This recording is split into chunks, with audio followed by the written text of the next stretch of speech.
I was getting ready for work, and me and my fiance heard some screams coming outside our window. So we went outside to see what was going on.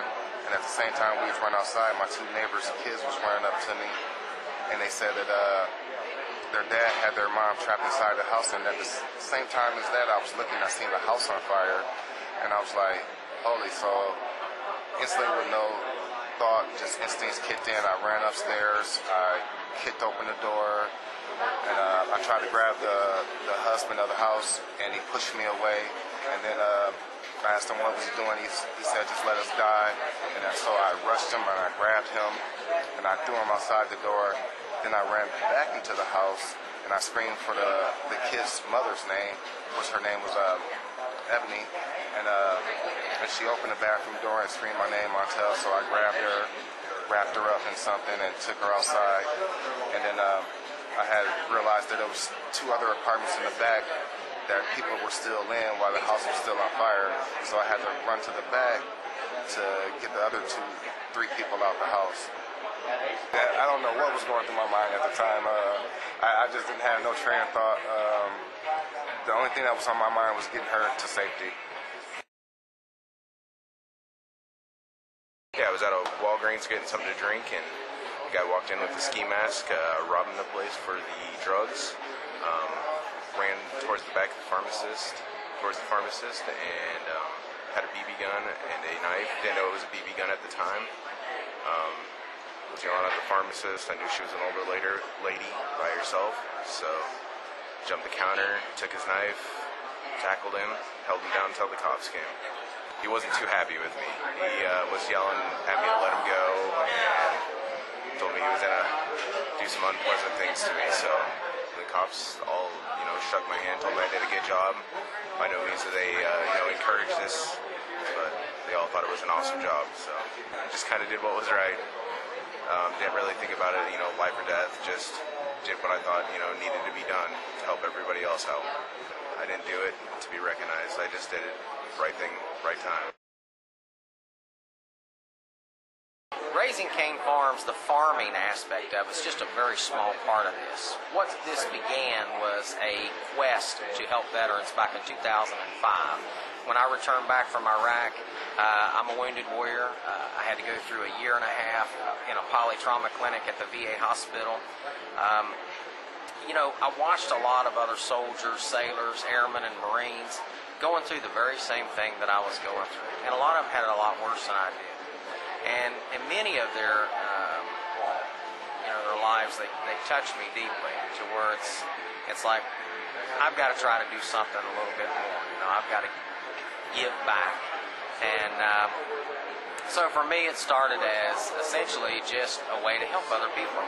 And it started with just helping veterans and soldiers with getting their awards that they weren't issued, possibly helping them with filling out their VA applications for benefits, writing letters for them, helping them to prepare letters to write to their congressmen or to their senators, or just being somebody that they could call in the middle of the night. And eventually this just kind of blossomed into this, this organization that really wasn't officially an organization. It was just me and my cell phone and my computer.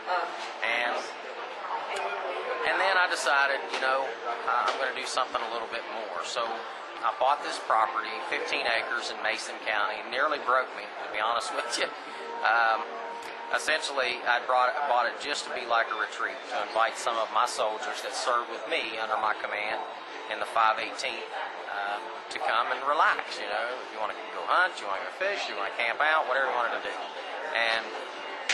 And as this continued to grow, I got a job with the state of West Virginia, Workforce West Virginia, as a disabled veterans outreach program specialist. And as I started to work the 10 counties that I was responsible for, I thought, the need is really great out here. I was finding homeless veterans in small towns that had less than 3,000 people in the towns, and they were living under bridges.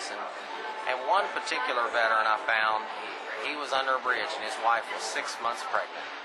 And in 6 months, that lady had never had, vitamins, a checkup, nothing.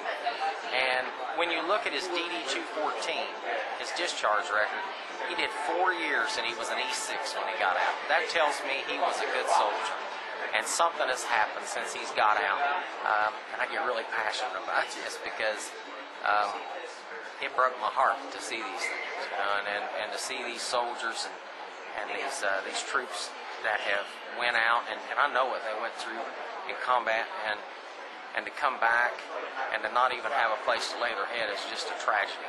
So I had this land sitting there, and I started feeling kind of selfish. I started thinking, this is my own little personal retreat here. So I formed a nonprofit organization, and essentially the primary goal is to raise bamboo, okay, a wonderful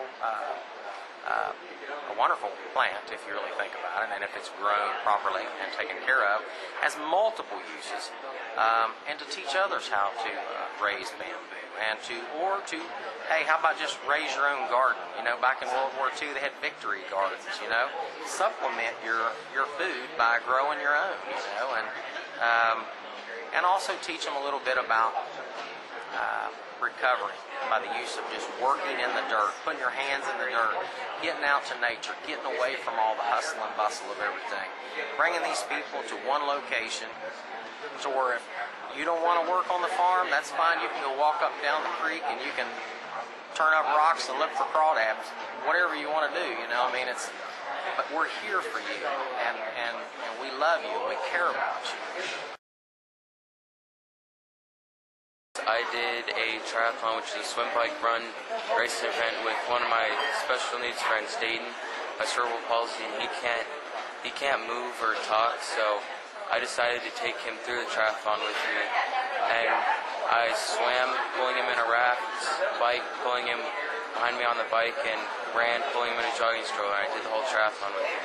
And it was a cool experience for us because he was able to do something he wouldn't have been able to do by himself, so I helped him out with that. He gave me encouragement because he likes going fast, and every time he'd smile, I'd turn around and I'd see him, and I like to pedal faster, to go faster and stuff. He really enjoyed it. It was kind of encouragement for me, so